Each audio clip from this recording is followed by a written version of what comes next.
இந்த பிள்ளை. ஸோ பார்க்கவே கொஞ்சம் சந்தோஷமா இருக்கு. அண்ட் நீங்கள் 10th மார்க் 12th மார்க் எல்லாம் நிறைய எடுத்ததுனால ஒரு அரேஞ்ச்மெண்ட்ஸ் பண்ணியிருக்காங்க அப்படின்னு கேட்டு இங்கே வந்திருக்கேன். ஸோ மார்க் வாங்கின எல்லாருக்கும் பெரிய கங்க்ராச்சுலேஷன்ஸ். உங்களோட சக்ஸஸ் எப்படி இருந்திருக்கும் அப்படின்னா, டெய்லி நீங்கள் என்னத்தை ஒன்று ரிப்பீட்டடாக பண்ணிட்டு இருந்திருப்பீங்க, அதோட எண்ட் ரிசல்ட்டாக இந்த சக்ஸஸ் இருக்கும். ஆமாவா?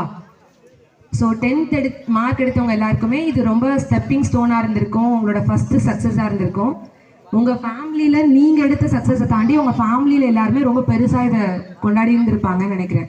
ஏன்னா நீங்கள் ஒரு மார்க் எடுத்ததும் first school first, district first அந்த மாதிரிலாம் சொல்லியிருந்தாங்க. ஸோ அந்த மார்க்ஸ் எல்லாம் எவ்வளோ இம்பார்ட்டன்ட் அப்படின்றத தாண்டி நீங்கள் டெய்லி போட்ட எஃபர்ட்கான ஒரு பெரிய ஸ்டேஜ் இது. அதை உங்களை ரெகக்னைஸ் பண்ணி நீங்கள் இதை சாதிச்சிருக்கீங்க அப்படின்னு சொல்கிற ஒரு பெரிய ஸ்டேஜாக அதை கன்சிடர் பண்ணுவீங்க.